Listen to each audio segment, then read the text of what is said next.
Job chapter 22:21. ఆయనతో సహవాసం చేసిన ఎడ్ల నీకు సమాధానం కలుగును, అలాగున నీకు మేలు కలుగును. మీకు మేలు కలగాలన్నది దేవుని చిత్తం. మీ జీవితాల్లో మేలు కలగాలని ఎవరు ఆశిస్తుంటే అందరికీ ఆశే మేలు కలగాలని. మరి వాక్యం చెప్తుంది, మేలు కలగాలంటే మనం ఆయనతో సహవాసం చేయాలి. రెండు విషయాలు ఇందులో ఉన్నాయి. సమాధానం కలగాలన్నా, మేలు కలగాలన్నా ఎవరితో సహవాసం చేయాలి? దేవునితో సహవాసం చేయాలి. కోట్లు ఉన్న వాళ్ళు బిలియనియర్స్, మిలియనియర్స్, ట్రిలియనియర్స్ కూడా ఉన్నారు. ఎందరో సమాధానం లేని వారు ఉన్నారు. ఐఎమ్ ల్యాక్ ఆఫ్ పీస్ అని చెప్పిన వాళ్ళు ఎంతోమంది ఉన్నారు.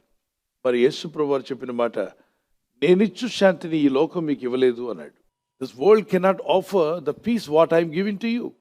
నేను మీకు ఇచ్చే ఈ శాంతిని ఈ లోకం మీకు ఇవ్వలేదు. This whole world or any nation, they can never offer you the peace what Jesus is offering to all. ఈ లోకంలో ఏ దేశమైనా యేసు ప్రభు ఇచ్చేటువంటి శాంతిని ఏ దేశం ఎవరు కూడా ఇవ్వలేరు. ఈ లోకం అన్నప్పుడు లోకంలో అనేక దేశాలు ఉన్నాయి, అనేక రాజ్యాలు ఉన్నాయి. ఎక్కడికి వెళ్ళిన ధనగణతలు అన్నీ కూడా ఉన్నాయి, పేరు ప్రఖ్యాతులు ఉన్నాయి. కంటి నిండా చూడడానికి, మరి శరీరం అనుభవించడానికి, మరి అన్ని విధాలుగా ధనగణతలు పేరు ప్రఖ్యాతులు అన్నీ ఉన్నా ఈ లోకంలో యేసు ప్రభు వారు ఇచ్చే శాంతిని ఈ లోకం ఇవ్వలేదట. చదువుదామా? యోహాను సువార్త 14:27. శాంతి మీకు అనుగ్రహించి వెళ్ళుచున్నాను, నా శాంతిని మీకు అనుగ్రహించున్నాను. లోకం ఇచ్చినట్టుగా నేను మీకు అనుగ్రహించట్లేదు. మీ హృదయమును కలవరపడనీయకుడి, వెరవనీయకుడి. మీ హృదయం కలవరపడనివద్దు, వెరవనీయొద్దు. నీ హృదయంలో కలవరం తీసేసేయి. నేనిచ్చు శాంతి ఈ లోకం మీకు ఇవ్వలేదు అన్నాడు. సో యేసు ప్రభువు ఇచ్చే శాంతి ఈ లోకం మనకి ఇవ్వలేదంటే, లోకంలో నువ్వు ఎంత దూరం వెళ్ళినా, ఎంత గొప్పవాడు అయినా ప్రభు ఇచ్చే శాంతి నీకు దొరకదు. ఓకే, నీ అభివృద్ధి నుండి, నీ స్టార్టింగ్ నుండే నువ్వు ప్రభుతో ఉండడం మేలు. దేవునితున్నాడు, దేవుని కృపలో వర్ధిల్లు. God will supply all your needs. అందుకంటాడు భక్తుడు, ఆయనతో నువ్వు సహవాసం చేస్తే, సర్వశక్తిమంతునితో సహవాసం చేస్తే నీకు సమాధానం కలుగును. సమాధానం కావాలంటే ఎవరితో సహవాసం చేయాలి? ఆయనతో నువ్వు సహవాసం చేయాలట. లోకంతో సహవాసం మీకు తెలుసు, మీ ఫ్రెండ్స్ ఎవరో మీకు తెలుసు, ఇంతవరకు ఎవరెవరితో మీ సహవాసం ఉందో మీకు తెలుసు. మీ బంధువుల మధ్యలో మీకు స్నేహం ఉండొచ్చు, మీ రక్త సంబంధుల మధ్యలో మీకు స్నేహం ఉండొచ్చు, మీ స్కూల్లో, కాలేజీలో, యూనివర్సిటీలో మీకు స్నేహాలు ఉండొచ్చు, మీ స్ట్రీట్లో, మీ వీధిలో కూడా కొంతమందితో మీకు స్నేహం ఉండొచ్చు. కానీ సమాధానం దొరకలా. సమాధానం అనేటువంటిది స్నేహితుల యుద్ధ నుండి రాదు, సమాధానకర్త యుద్ధ నుండే రావాలి. Is a creator of peace. సమాధానకర్త అంటే సమాధానాన్ని సృష్టించేవాడు. ఆయనతో సహవాసం చేయండి. మనుషులతో సహవాసం చేస్తే మనుషులు ఏదుందో అదే ఇవ్వగలుగుతారు. స్నేహితులతో చేస్తే స్నేహితులకు ఏదుందో అదే ఇవ్వగలుగుతారు. కానీ యేసయ్యతో సహవాసం చేస్తే ఆయనలో ఉన్నదంతా మనకి ఇవ్వగలుగుతాడు. ఆయనలో ఏముంది? ఆయన సమాధానకర్త. ఆయన ఎవరు? ఆశ్చర్యకరుడు. ఆయన ఆశ్చర్యాలు ఇవ్వగలడా? ఎస్. అద్భుతకరుడు, అద్భుతాలు చేయగలడా? బలవంతుడైన దేవుడు, బలం ఇవ్వగలడా? నిత్యుడగు తండ్రి, ఆయనతో సహవాసం చేస్తే నిత్యము నీకు తండ్రిగా నిన్ను ఆదరించి నీ చేపట్టుకుని నడిపిస్తాడు. ఓ తండ్రి తన బిడ్డను బలపరిచినట్టు, ఆ తండ్రి తన కుమారుడు ఎడల జాలి కలిగినట్టు, తండ్రి తన బిడ్డను క్షమించినట్టుగా, తండ్రి తన కుమారుడికి చక్కని పాఠాలు నేర్పినట్టుగా అద్భుతమైనటువంటి ఆదరణతో దేవుడిని నడిపిస్తాడు. నీకు పాఠాలు నేర్పిస్తాడు, నీకు బుద్ధిని నేర్పించి నేను బలపరిచి నడిపిస్తాడు. తల్లి బిడ్డను ఇక్కడ ఎత్తుకుంటుందట, ఇక్కడ చేతిలో సంకలో ఎత్తుకుంటుంది. తండ్రి బిడ్డను ఎక్కడ ఎత్తుకుంటాడు? భుజాల మీద ఎత్తుకొని. ఆయన తల కన్నా భుజం మీద బిడ్డను ఎత్తుకుంటే బిడ్డ తల ఎక్కడ ఉంటుంది? తండ్రి తల మీద ఉంటుంది. అప్పుడు ఆ బిడ్డ అడిగా అంటాను, నాన్న నువ్వు నన్ను ఎందుకు పైన ఎత్తుకుంటున్నావు? ఎందుకని నీ తల మీదకి ఎత్తుకుంటున్నావు? నీ భుజాల మీద నన్ను ఎందుకు ఎత్తుకుంటున్నావు అంటే, నా తల కన్నా నీ తల ఉండాలి, నేను చూసే వాటికన్నా నువ్వు ఇంకా ఎక్కువ చూడాలి, నాకంటే నువ్వు గొప్పవాడు అవ్వాలి, నాకంటే నువ్వు ఉన్నతమైన వాడిగా ఉండాలి, నేను ఇంతవరకు తెలుసుకున్న జ్ఞానం కన్నా నీ జ్ఞానం ఇంకా ఎక్కువ అవ్వాలి, నువ్వు తెలివిలో, జ్ఞానములో, వివేకములో నాకు మించిన వాడు అవ్వాలి, తండ్రికి మించిన తనయుడు అవ్వాలని తండ్రి తన కుమారుని ఎత్తుకోవడమే కాకుండా అంత చూపిస్తాడంటే, ఈ లోకంలో అనేక విషయాలు ఉన్నాయి నాన్న, నువ్వు జాగ్రత్తగా ఉండు, నాకన్నా గొప్పవాడు అవ్వాలని ఆశపడతాడు. ఇక్కడ రెండు విషయాలు మనం గుర్తించాలి. దేవుడు తన బిడ్డలను బలపరచాలని ఆశపడుతున్నాడు, ఎస్. మరి యేసు ప్రభుతో సహవాసం చేస్తే నాకేమిస్తాడు అన్నప్పుడు మీరు ఆయన ఏమై ఉన్నారో తెలుసుకోండి. ఆశ్చర్యకరుడు, అద్భుతకరుడు, ఆలోచనకర్త. It gives a good counselling.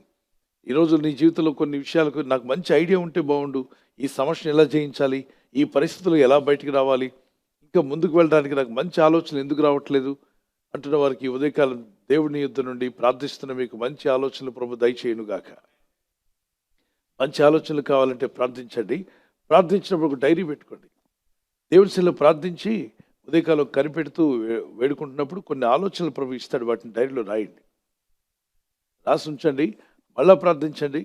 మళ్ళా సేమ్ అదే ఆలోచనలు వస్తున్నట్లయితే వాటిని రీకన్ఫర్మేషన్ అడగండి. ప్రభా ఇది కరెక్ట్ అని అంటావా, ఇది నా మనసు మాట్లాడిందా, నా ఊహలు మాట్లాడాయా, పరిస్థితుల్లో నుండి నేను తీసుకున్నానా? కొన్నిసార్లు మీ మనసు కూడా మాట్లాడుతుంది. దేవుని ఆత్మ మాట్లాడడం కన్నా మీ మనసు మాట్లాడే అవకాశం ఉంది. మీరు నిన్న రాత్రి వార్తలు చూసి పడుకున్నారనుకోండి, తెల్లారి మీ మనసు ఏం చేస్తుంది? నిన్న వార్తలు మాట్లాడి కొన్ని కలిపి మాట్లాడుతుంది మీతో. మనసు పరిసరాల్లో ఉన్నవన్నిటిని తీసుకుని వాటిని మీకు జ్ఞాపకం చేస్తుంది. ఒక స్పాంజ్ లాంటిది మనసు. నీ మనసును మంచి విషయాలతో నింపుకో. వాక్యము మంచిది, దాంతో నింపుకో. దేవునితో సహవాసం చేయాలని ఆలోచించు. స్పాంజ్ లాంటి నీ మనసును పరిసరాల మీద పెట్టకు. పరిస్థితుల మీద పెడితే అవి కలవరం చెందుతుంది. నీ మనసు చింత వేదనకు చెందే అవకాశం ఉంది. డిస్టర్బెన్స్కి గురవుతావు. నీ మీద నీకే విశ్వాసం లేకుండా పోతుంది. సో ఆయనతో సహవాసం చేయండి. ఆయనలో ఉన్నవి మనకు వస్తాయి. ట్యూబ్లైట్ దగ్గర గోడ మీద ఉన్న బల్లి, దాని చర్మం ఎలా ఉంటుందో మీకు జ్ఞాపకం చేసుకోండి. అలాగే బండ మీద, అడవిలో కానీ ఫారెస్ట్లో కానీ చెట్ల మీద ఉన్న బల్లులను చూసారా? వాటి చర్మం ఎలా ఉంటుందంటే అది ఎక్కడ సంచరిస్తుందో ఆ బండ మీద ఉన్న ఇంచుమించు అదే కలర్ దాని చర్మం మీద ఉంటుంది. ఆ చెట్టు బెరడు ఎలా అయితే ఉంటుందో మచ్చలు మచ్చలుగా, దాని చర్మం మీద కూడా ఆ చెట్టు మీద ఉన్న బల్లి ఆ చర్మమే కలిగి ఉంటుంది. ఇంచుమించుగా అది అలా పిక్చర్ దాని మీదకి వచ్చేస్తుంది. ఈ రెండు బల్లులను ఒక దగ్గర పెడితే ఒకే జాతి, కానీ ఇది ఉన్నట్టు అది ఉండదు, అది ఉన్నట్టు ఇది ఉండదు. ఇది ఎవరితో సహవాసం చేసింది? వెలుగుతో సహవాసం చేస్తుంది. అది ఎవరితో సహవాసం చేస్తుంది? వెలుగు లేదు అక్కడ. సో అది ఎవరైతే సహవాసం చేస్తుందో దాని పిక్చర్ అలా దానిలోకి వచ్చేసింది. మనస్సు కూడా అంతే. మీరు కలత చెంది డిస్టర్బెన్స్గా ఉన్నటువంటి వాటి మీద మనసు పెడితే మీ మనసులోకి ఆ డిస్టర్బెన్స్ అంతా వచ్చేస్తుంది, జెరాక్స్ కాపీ అయిపోతుంది. అందుకే నువ్వు ఏమి ధ్యానిస్తున్నావో జాగ్రత్త. మీరు వేటి మీద మనసు పెడుతున్నారు? వ్యర్థమైన వాటి మీద మనసు పెట్టకండి. దేవునితో సహవాసం చేయండి. ఫిలిప్పీ 4:8 చూద్దాం. వాటి మీద మీ మనసును ఉంచితే మీరు దీవించబడతారు. మెట్టుకు సహోదరులారా, ఏ యోగ్యత అయినను మెప్పైనను ఉండినట్ల అవి ఏవి సత్యమైనవో వాటితో సహవాసం చేయండి. ఏవి మాన్యమైనవో వాటితో సహవాసం చేయండి. ఏవి న్యాయమైనవో వాటితో సహవాసం కలిగి ఉండండి. ఏవి పవిత్రమైనవో, ఏవి రమ్యమైనవో, ఏవి ఖ్యాతి గలవో వాటి మీద ధ్యానం ఉంచుకోండి. వాటిని ధ్యానించండి. ఏంటంటే మొదటిగా సత్యమైనవి, రెండవది మాన్యమైనవి, మూడవది న్యాయమైనవి, నాలుగవది పవిత్రమైనవి, ఐదవది రమ్యమైనవి, ఖ్యాతి గలవి. వాటి మీద ధ్యానం ఉంచుకోనండి. రమ్యమైన వాడు ఎవరు? దేవుడే. నీకు ఖ్యాతినిచ్చేది ఎవడు? దేవుడే. ఖ్యాతినిచ్చేవారు దేవుడే. పవిత్రతనిచ్చేవాడు దేవుడే. సత్యం ఎవరు? నేనే మార్గం, సత్యం, జీవుడు, యేసుక్రీస్తు ప్రభువారే. మాన్యమైనటువంటి అద్భుతమైన ఆలోచనలు నీకు ఇచ్చేది ఎవరు? యేసయ్య నీకు ఇస్తాడు. మరి ఖ్యాతినిచ్చేవాడు ఆయనే. ఆయన మీదే మనసు పెట్టండి. ఈరోజు ఆయన వైపు చూస్తూ ప్రార్థిస్తూ ఆయనతో సహవాసం స్టార్ట్ చేయగానే నీ అంతరాత్మలో సమాధానం వస్తుందట. ఆయన సమాధానకర్త కనుక సమాధానం నీకు ఇస్తాడు. ఒక సమాధానమే కాకుండా ఏం చేస్తాడట? మేలు కలుగు చేస్తాడు. You will give you peace of mind you will have. ఎలా చేయగలం దేవునితో సహవాసం? ప్రార్థన ద్వారా. When you are praying to God, you are having friendship with God. దేవునితో నువ్వు సహవాసం చేస్తున్నావు. ఎవరు బైబిల్లో ఫ్రెండ్ అని పిలువబడ్డారు? అబ్రహాం. అతను దేవుని నమ్మిన కనుక అది అతనికి నీతిగా ఎంచబడిను. అతను దేవునికి స్నేహితుడని పిలువబడ్డాట. ఈరోజు మీ స్నేహితుడు ఎవరంటే యేసయ్య అని చెప్పగలిగే స్థితిలో మీరు ఉండాలి. Praise the Lord. ప్రార్థన చేసుకుందాం. ఉండొచ్చు మామూలు స్నేహితులు, కానీ ప్రాణ స్నేహితుడు యేసునాథుడే. ప్రాణం ఇచ్చినవాడు. ఆయన చేపట్టుకుంటాను, ప్రభా నీతో సహవాసం చేస్తాను. ప్రతి విషయానికి ప్రార్థిస్తున్నావు అంటే నువ్వు దేవుని మీద ఆధారపడ్డావని అర్థం. Shall we pray to God. ప్రభా నీతో సహవాసం చేస్తే సమాధానం కలుగుతుందన్నావు. నువ్వు మేలు చేయక మానడు నాయన. నువ్వు మేలు చేసే దేవుడు అయినావు. నా పట్ల ఆశ్చర్యమైన కార్యాలు జరిగించండి, అద్భుతమైన కార్యములు జరిగించండి ప్రభా. నీతో సహవాసం చేసే మంచి మనసు నాకు దయచేయండి. నీతో నడవాలి, నీవరే మారాలి ప్రభా. నీ కృప నాకు కావాలి, నీ అభిషేకం నాకు కావాలని గట్టిగా ప్రార్థిద్దాం. నీతో సహవాసం చేసిన ఏళ్ళ మేలు కలుగుతుందన్నావు ప్రభా. నీతో సహవాసం చేసే కృపనిచ్చినందుకు స్తోత్రం. ఈ ఉదయకాలం ప్రార్థిస్తున్న ప్రతి కుటుంబాన్ని దర్శించండి. ప్రార్థిస్తున్న ప్రతి కుమారుని కుమార్తెను, ప్రతి తల్లిని తండ్రిని దర్శించు నాయన. కన్నీళ్లు తుడిచివేవాడవు నీవే. నీతో సహవాసం చేసిన వారి గొప్ప సమాధానాన్ని వారికి దయచేయి. నువ్వు సమాధానకర్తవు తండ్రి. నీతో సహవాసం చేస్తుండగా, ఉదయకాలం లేచి ప్రార్థిస్తుండగా, నీ సన్నిధానంలో గడుపుతుండగా వారికి వారి కుటుంబాల్లోకి నీ గొప్ప సమాధానం వెళ్ళునుగాక. ఈ ప్రజలు చేస్తున్న ప్రయత్నాలు ఫలింపచేయండి. ఈరోజు ప్రార్థించి ప్రయత్నించబోతున్న శంకుస్థాపన అయిన, గృహప్రవేశమైన, ఒక బిజినెస్ ప్రారంభిస్తున్నా, ఉద్యోగ ప్రారంభానికి వెళ్తున్నా, ఒక మంచి కార్యక్రమాన్ని ప్రారంభిస్తుండగా, నేను వారి బిడ్డల వివాహం కొరకు ప్రయత్నాలు చేస్తుండగా, వారు చేస్తున్న ప్రయత్నాలు ఫలించలాగున మీ దూతలకు ఆజ్ఞాపించండి. మీరు ఆజ్ఞాపిస్తే కార్యాలు జరుగుతానైనా. ప్రభు, ఎవరైతే అనారోగ్యం, బలహీనత అనే అంధకారంలో వారి జీవితం ఉన్నదో అటువంటి వ్యాధి రోగాలను వెళ్ళగొట్టి నీ వెలుగును ఉదయింపచేసి నీ గాయపడిన హస్తంతో వారి క్రిటికల్ సిచ్యువేషన్ నుండి, వ్యాధి రోగముల నుండి, రోగ పడకల నుండి వారిని లేవనెత్తి స్వస్థపరిచి నీ సాక్షిగా వారిని వాడుకోరాయినా. ప్రయాణం చేసి బయటికి వెళ్తున్న వారు మళ్ళీ తిరిగి క్షేమంగా ఇళ్లకు వచ్చేటకు సాయం దయచేయండి. మా ప్రయాణాల్లో నీ కాపుదలు ఇవ్వండి. ఎటువంటి యాక్సిడెంట్స్ కానీ ప్రమాదాలు కానీ గురి కాకుండా నీ కాపుదలు యేసు నామములో ప్రతి ఒక్కరికి కలుగునుగాక. ఆశ్చర్యకరుడా, నీతో సహవాసం చేస్తుండగా ఆశ్చర్య కార్యాలు మీరు జరిగించబోతున్నారు మా తండ్రి. అద్భుత కార్యములు మీరు జరిగించబోతున్నారు. యేసు నామములో అడుగుచున్నాం తండ్రి, ఆమేన్. లోకాన్ని జయించిన యేసు నా కాపరి, లోకాన్ని జయించిన యేసు నా కాపరి, నా చేయి విడువడు ఎడబాయడు, యేసు సహవాసం చేసెదనిప్పుడు. ఈ సమస్యలన్నీ యేసు తప్పక తొలగిస్తాడు.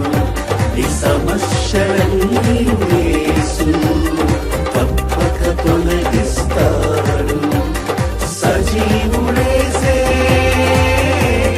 రక్షణకర్త, సజీవుడేసే రక్షణకర్త, నేను చింతించను దేనిని గూర్చి. సమస్యలన్నీ యేసు తప్పక తొలగిస్తాడు.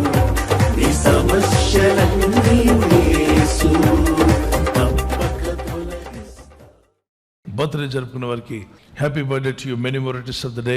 మే the Lord bless you and keep you. ప్రభు మిమ్మల్ని దీవించి వర్ధిల్ల చేయనుగాక. ద్వితీయోపదేశకాండం 31:8 Deuteronomy 31:8. నీ ముందర నడుచువాడు యెహోవా, ఆయన నీకు తోడైయుండును. The Lord will go before you and will be with you. దేవుడు మీ ముందుగా నడుస్తూ మీ మార్గములు సరళం చేసి ఆయన మీ జీవితాలను ఆశీర్వదించునుగాక. చిన్నలు పెద్దలు మీ నూతన సంవత్సరంలో ప్రవేశిస్తుండగా ద షవర్స్ ఆఫ్ బ్లెస్సింగ్స్ మీ మీదకి రావాలని, మీరు ప్రతిరోజు ప్రతిదినం దేవునితో నడిచేవారుగా, హానోకు దేవునితో నడిచినట్టుగా దేవునితో నడిచే మార్గంలో ప్రభు మిమ్మల్ని బలపరిచి ఆయుర ఆరోగ్యములు యేసు నామములో అనుగ్రహించునుగాక. ఆమేన్. God bless you with this promise. Marriage anniversary జరుపుకునే వారికి యేసుక్రీస్తు నామములో ప్రభువుకి తోడై ఉండాలని మా ప్రార్థన. ఆదికాండం 50:21, Genesis chapter 50:21. నేను మిమ్మును మీ పిల్లలను పోషించేదను. I will provide for you and your children. I will provide for you and for your children.